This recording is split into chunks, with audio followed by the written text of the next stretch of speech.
જામનગરમાં નિયમોનું પાલન ન કરતી આયુર્વેદ કોલેજો સામે કડક પગલાં ભરવામાં આવ્યા। મહીસાગરની એક આયુર્વેદ કોલેજની માન્યતા રદ કરવામાં આવી છે।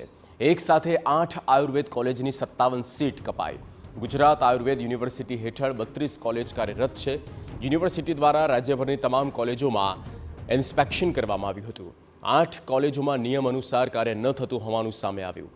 પંચમહાલ, અમરેલી, ખેડા, ગાંધીનગરની કોલેજમાં સીટ ઓછી કરવામાં આવી।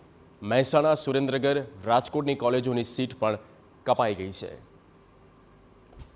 આખા ગુજરાતની અંદર ઇન્સ્પેક્શન કરતા ટોટલ 8 કોલેજો એવી હતી કે જેની અંદર અમને એના એસેસમેન્ટ માટેના જે ટૂલ્સ છે એ અમને કોલેજ દ્વારા પૂરા ન પડાયા। એની ઓપીડી અને આઈપીડીનો ડેટા પણ પૂરો ન પડાયો। ત્યાંના સીસી કેમેરાના જે કંઈ ફૂટેજીસ હોય એ પણ અમને ન આપ્યા।